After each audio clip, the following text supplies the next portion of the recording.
Hey everyone, it's Ben Hardy here, and in today's video we're going to be going over the 2023 Mazda 6. In the first part of the video we're going to go over the information we know, then we're going to get into the importance of this Mazda 6, and then we're going to finish things up with whether or not you should look into purchasing one. With all that being said, let's get into the video. So let's talk about this new Mazda 6. So first off, they are going to be building this Mazda 6 off of a completely new platform. It is no longer going to be front wheel drive based. It's actually going to be rear wheel drive based, which is really exciting.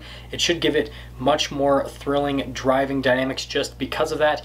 And on top of that, we might finally get an all-wheel drive Mazda 6, so it's something that you can drive year-round, which overall is pretty exciting. Now, the other big news for the Mazda 6 is the fact that they are most likely going to be using an inline 6-cylinder for the engine, which is pretty crazy stuff. Right now, the Mazda 6 uses the turbocharged inline 4, and it's pretty good from a power perspective, right? 227 horsepower, 310 pound-feet of torque. And then you can get a naturally aspirated engine with the 6 as well. That's a lot less powerful, but that one's not really exciting.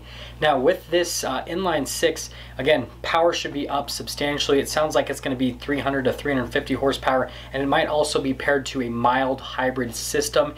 And so overall, between the rear wheel drive and the new engine layout, this car should drive significantly different, sound significantly different as well, and just drive better overall.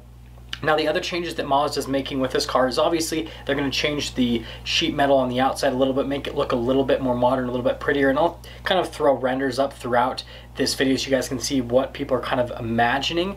But if we look at the styling they've done so far with the new Mazda CX-30, for example, and the new Mazda 3, I think that it's fair to assume that they're going to kind of stick with their general styling and just kind of throw that onto the new Mazda 6, so kind of expect something like that.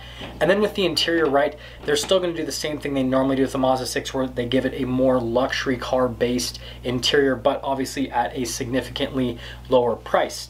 Now, on top of all of that, it sounds like Mazda is starting to work with Toyota even more, and they might start building kind of basically models together.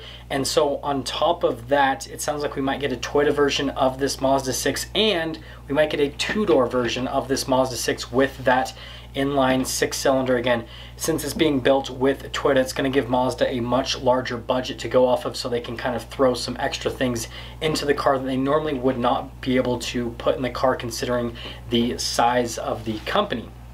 But yeah, aside from that, that's pretty much what we know so far. And if you guys are wondering, again, this is a 2023 model year, so it is going to be coming out most likely at the end of 2022, and we'll kind of have a little bit more information as the months go on in terms of the exact release date for the car and then exact specifications. And I guess the one thing I really didn't touch too much on, I kind of mentioned earlier, was the interior.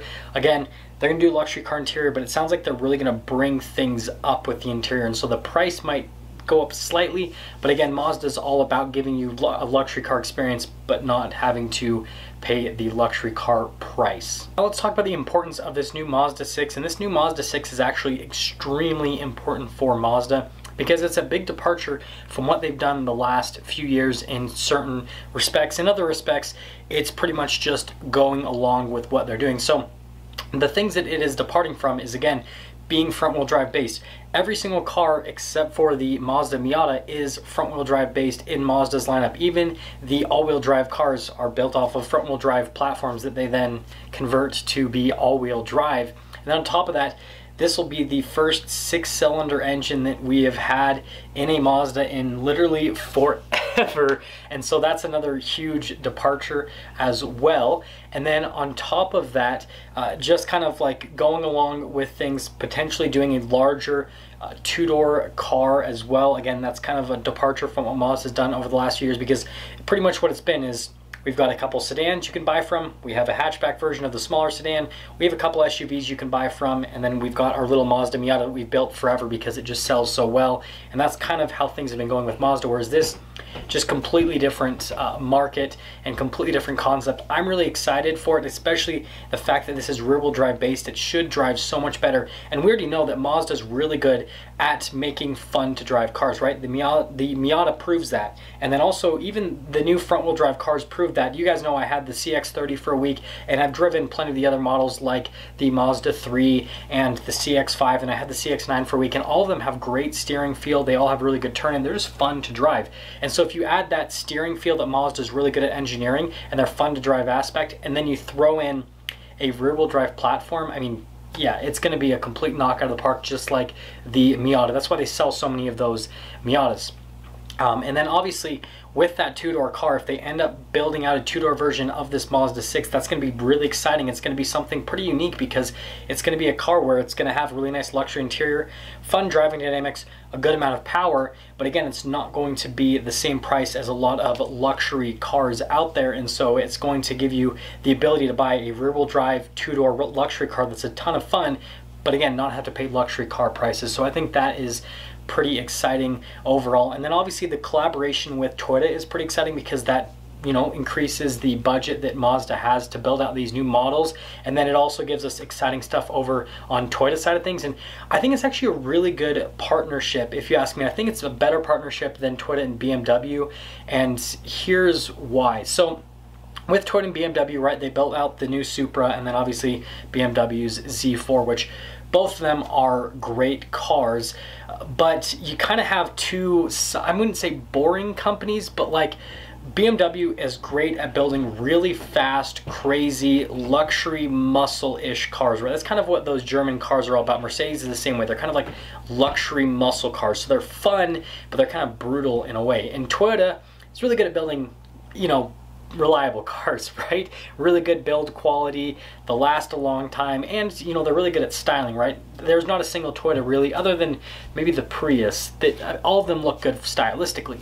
And so when you put those two together, right, we got the Supra, which is kind of like this fun rear-wheel drive, muscle-ish type sports car, pretty interesting, but it was kind of numb in a lot of aspects, and also didn't have a manual transmission, which was really disappointing.